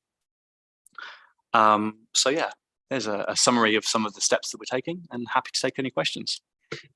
Thank you very much, Tom, and I think it's been fantastic to have heard from you in the last meeting, and then had a really full set of answers to the questions that arose, and also to hear from you again. If members have any specific questions to Tom on this, then great, people are shaking their heads.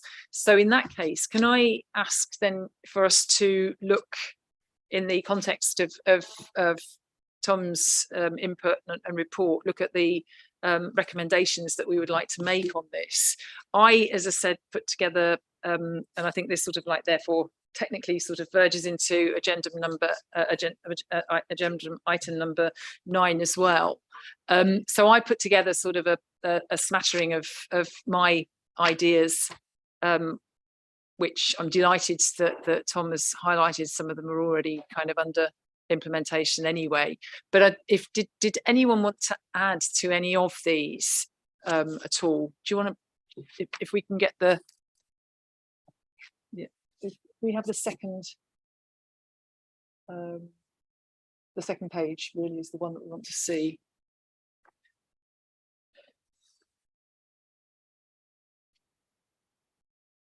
So those are the sort of quick points that I came up with. What I would say in the context of this meeting, feel free to add anything that you want to add. If I would sort of probably err against sort of being too pernickety about the scribbled fashion in which I've sort of put these ideas down. So if we're happy generally broadly with the ideas that I've put down, we can, if you like, finesse the finer details of how they're expressed outside this meeting. Beyond that, if anyone has anything else that they would like to add, I would certainly add in, Tom, you've just made the point about having planning, actually the service planning advising on suitable layout, and I think that would be something that, although you said you're going to be looking at doing that, I think it would be something that we could sort of incorporate into the recommendations as well. Do members have any comments, any additional recommendations, any adverse comments about what's been said? Councillor King, thank you. Thank you. Could I just ask about your number 2? The online forms to be adapted to ensure they are relevant to be given. I'm just. Can you explain? Sorry. I'm not sure I can visualise the online form and what we're trying. I'm not necessarily against that. I just wanted to understand it. No, so to explain, and I think it's fair to say, if you like, my interest in this issue actually came out of a lot of feedback that I've had from my ward residents. And one of the things that came out talking to residents who have sort to go down this path is that the form that they have to fill in is probably kind of quite relevant if you're building an extension or a shed in your garden, but is less, it's less tailored, if you like, to putting solar panels on your roof or a heat pump. So I think it's what we, perhaps it's not very well expressed if it wasn't clear, but sort of to look at tailoring the form that we ask residents to fill in to the actual. I mean, it's entirely understandable that in the past people have been more inclined to apply for extensions and sheds and solar panels, but as we move on and the solar panel applications become more common, it'd be useful to have a form that's more tailored to that. Does that make sense? Yeah. Yeah. That I mean, yeah, that'd be great if you briefly, yes. I mean, in principle, yes, we totally support that. The planning application process is kind of underpinned by these kind of statutory forms, which are kind of described at the national level, and we use the planning portal, where everyone submits their planning application from a shed in their back garden to 1,000 homes. It's a standard. So what that's set for us. But thinking of a way we can help residents is that we could do a guide to how to fill in the form for renewables. Rather than lobby the government on changing the national form. Excellent. Okay, so maybe then we can sort of come up with an adaptation of that point number 2, which, so to cover that point, but saying, because I certainly was not aware, putting it on paper, that it was it's a statutory form that we have. But yeah, then a sort of a guide. That'd be fantastic. Okay. Did anyone have anything they wanted to add or comment on these recommendations? Councillor Hickson. Just add one point. It might not be relevant to this, but I'm wondering if you thought about collecting data on the applicants that use this scheme, in terms of, after 5 years, should the council be able to understand the geographical location, even some of the demographic location?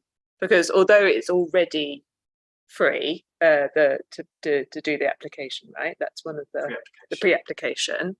And I think last time in the Scrutiny Committee, the Commission here, we didn't have a huge problem in the, because it doesn't seem the scale of it is, it's not that expensive.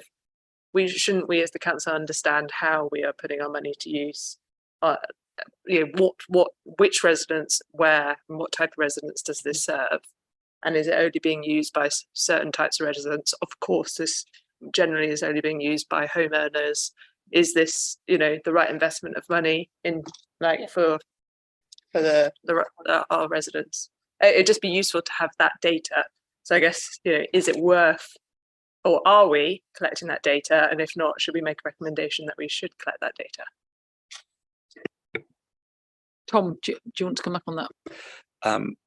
We definitely collect some of that data. because every planning application now it's it's georeferenced. We know exactly where it is.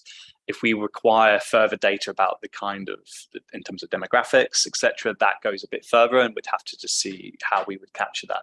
I mean, please do make that recommendation, and we can explore that further. I would ask it just to really clarify, like, which data would you be interested in, and yeah, that would help us just kind of think about how we can potentially capture it, at what point, etc. But happy to kind of take that offline and then just work that out, or just so it's okay. So if members are happy with that as a concept, can I ask, would it be okay if Councillor Hickson, if you want to sort of put something, and we can take this out of the meeting and do some email around that topic? Is that okay? Are we allowed to do that? Yeah, as long as it's basically clear that you're all agreeing tonight that you're doing a recommendation which is capturing more data on demographics, and to ensure it's going to understand the right recipients. As long as you're all clear that that's what something like that you're agreeing. Is that so right? Yeah. Yes. So I think so formally then, if we say one of the recommendations would be that we see if it is, so obviously, as Tom's made the point, that we already know the precise location of any of these through the planning process. However, that the recommendation being that we should look into whether and how we can extract slightly more detailed demographic data about the applicants who are coming forward for this process. Does that fit with what we would like to see? Good. I'm going to take that as a yes. Councillor Harper. Yeah, I guess the kind of point on that, if it is demographic data, obviously if it's protected characteristics, people could opt out of presenting that data, and that's just something we should be aware of. Of course, as always, absolutely. Understood. Right. Okay. So on that basis, if we, sorry, Councillor King, another, did you want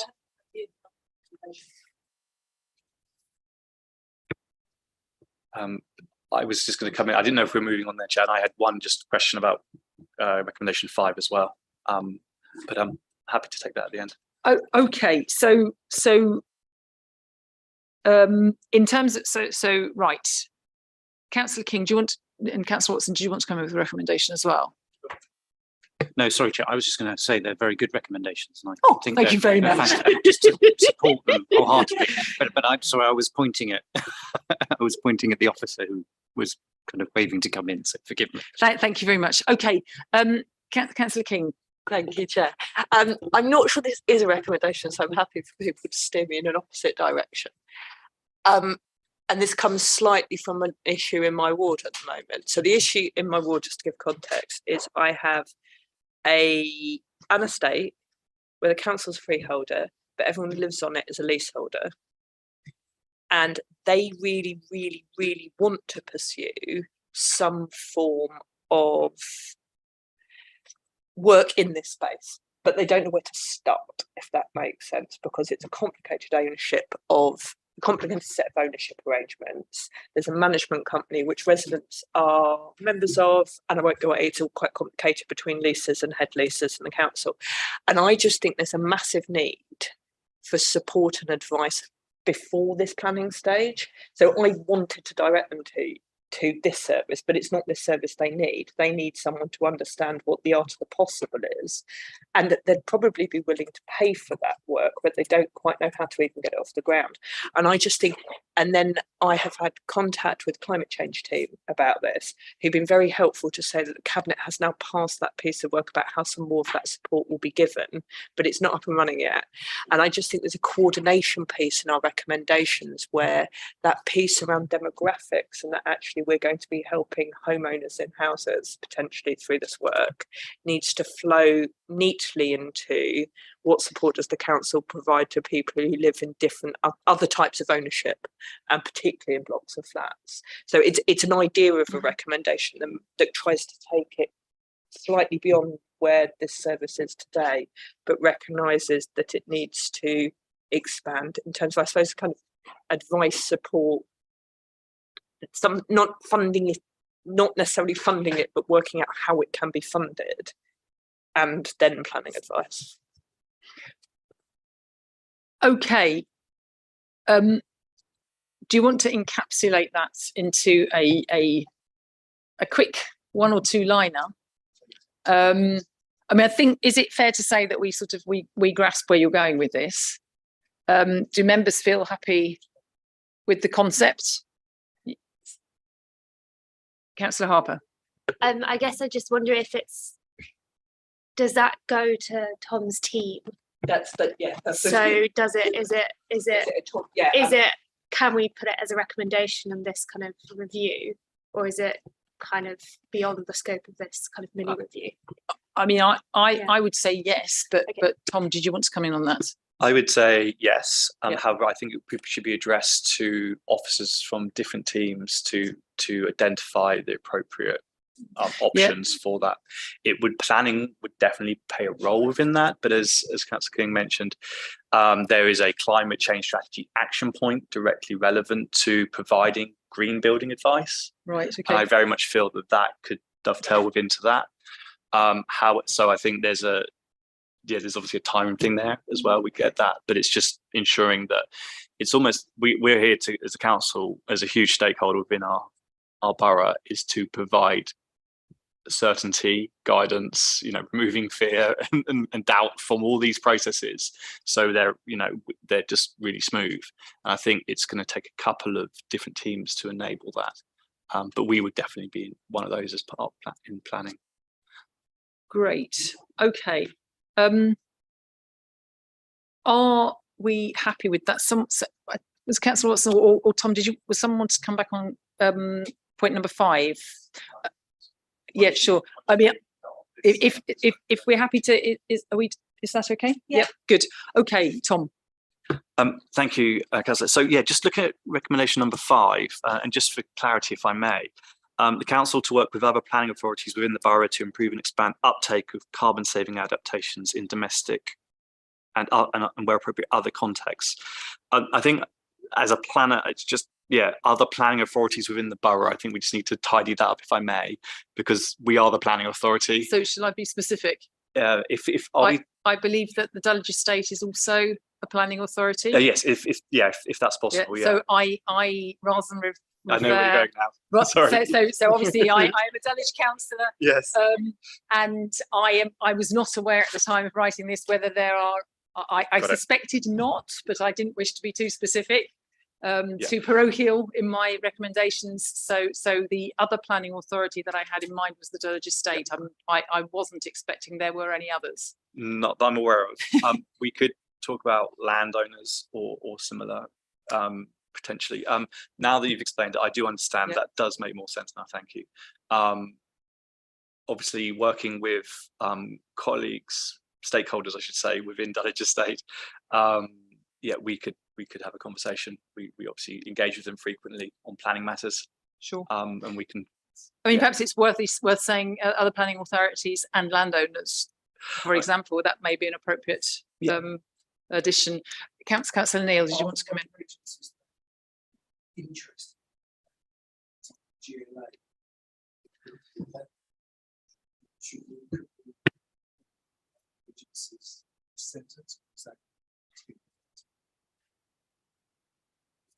My own view is that, of course, it's a great idea, but it's not really the subject of this mini review. I think I saw this very much. Do you see where I mean? Yeah. So it's very much sort of facilitating. Yeah. That's how I see it. If does that seem reasonable to people? Okay. Are we happy with that point then? So thank you very much. Thank you very much, Tom. Thank you very much, members, for input on that. In which case, we can move on to, so we covered that was 8 and 9. Moving on to agenda item number 10, which is the cabinet response to our energy review. I think the only member of the current commission that was on the commission last year is Councillor Neil. So I don't know if members had any particular comments on this, but I think really it's an agenda item more than anything to note the response to the energy review, and also in fact the appendix was there, which was an update on the recommendations of the previous year's commission as well. I'm just going to very briefly, a couple of comments from me, because I think it would be useful to note for the purposes of this this meeting and the minutes. I mean, I think in general, a lot of the points that the energy review was covered quite well. There are a couple of points which I felt, you know, probably we may want to put pressure to bring up the agenda as time goes on. I'm going to highlight a couple of those. One of them was about rooftop development, retrofit. I think actually I would say that this is, I feel, one of the most misunderstood areas in planning, because I know it's been it has been seen as being quite controversial, but I'd like it to be noted for the minutes of this meeting that, of course, the review which recommended that the council explore further the possibilities for rooftop retrofit was actually, of course, it was a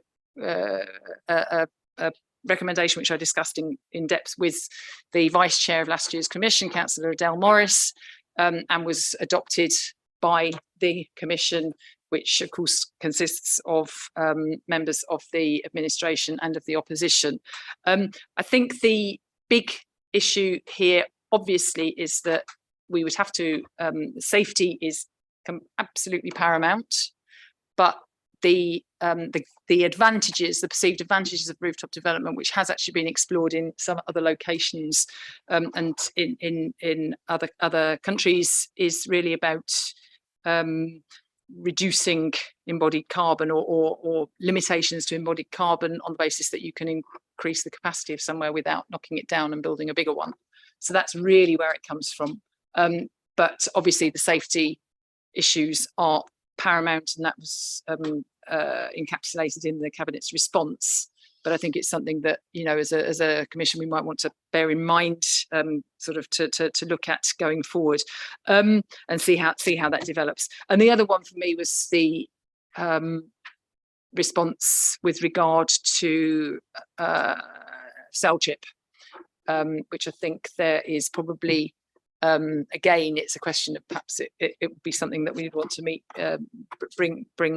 raise from time to time to see what work is being done to ensure that connection to CellChip is the best solution for housing across the borough, and particularly whether or not it is the best solution for new developments. But that's sort of, those were the comments that I had really broadly on the energy review. Did anyone have anything they wanted to add?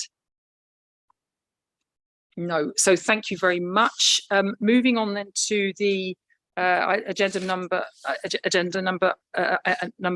11, the work programme. So the work programme is enclosed. A slight development on this, really, sort of in terms of what we've looked at previously, was that there is we have been asked to carry out the planned review of the implementation of the resident involvement framework, which was a request from the housing representatives on the Housing and Community Safety Commission in previous years. So I will be meeting with the with members involved in that, in order to decide sort of exactly how to develop that through the commission. But that's really where we are with that. Do members have any comments, suggestions of improvement, or anything to the work programme and the scopes that have been published? I mean, the point I'd make is, obviously, if you do want to get back to me, make any comments, please feel free to do that on email, and we can, you know, this item is on the agenda for every meeting. So it's sort of an iterative process as we go along.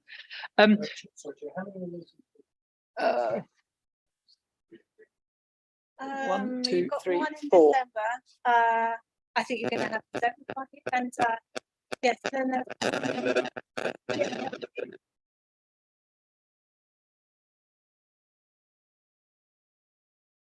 I was just working out my head. So yes, that's where we are. The final thing I wanted to just sort of to raise, thank you to members who've come back to me already on my email about setting the date of the next meeting. Can I ask, is everybody happy to go ahead with the 7th of December? Lovely. Okay. Thank you very much. Thank you for your input, and good night. Chair. Oh, You come to the meeting I was expecting. I've got a couple of points I might raise. I might raise. I think we had three different senior officers all saying that they needed, that they either had or they were going to, or they're in the process of, dare I say, improving the language that they were using. That's fantastic news, but I wonder what's happened. Just perhaps for discussion outside of this, what's happened? What's changing that councillors or council officers are realising that the language that they're using doesn't sort of resonate with the language of the people that we're serving. Secondly, I'm sure Councillor Rose is as disappointed as we are that she wasn't able to attend. Maybe we could extend an invitation to her so that she is able to come to us and answer our questions in due course. Could I ask that the clerk circulates the contact details of the speakers of this meeting, so that if we have questions that come to mind, they're all in one place rather than us having to go through the agenda and finding out who the speakers were, if that's not too onerous. They're all actually on the last agenda. Okay, so if you could just circulate those perhaps as an email to all of the members, so that we've got them all in one place, so that if we've got questions we can just raise them directly rather than going through the agenda. And finally, we had the scrutiny review, and I understand that you were interviewed as one of the chairs of were there any points that you raised during the review? I mean, I was interviewed, I think, as whip of the opposition group, but you were interviewed as chair of this. Maybe were you? I was. Yes, Yeah. yes, I was. Was there anything burning that you'd want to share with us that you felt you'd want to change or that you were happy with? No. I think that the so I was interviewed, and I think a number. So perhaps members are not familiar with what happened, but there is the name of the body is the Centre for Governance and Scrutiny. I think the Centre for Governance and Scrutiny was carrying out some research on the scrutiny process, the way it works across different councils, and in that context, a number of people, including chairs of Scrutiny Commission and of Main Overview and Scrutiny, and I think of cabinet members, and clearly the whips as well, were interviewed. So I don't think anything particularly came out of that for me, but I think I'm sure it was a useful process to have that information pooled for that organisation. And of course, I was able to say what a fantastic experience we all have of scrutiny and the scrutiny commissions. And I think the point that I did make, which I'm really happy to make in this context, in this meeting, is that I think that the scrutiny commissions work very effectively and very cooperatively, in my experience. And I thank members from cross party on a cross party basis for that cooperation. Thank you very much. Thank you, Chair.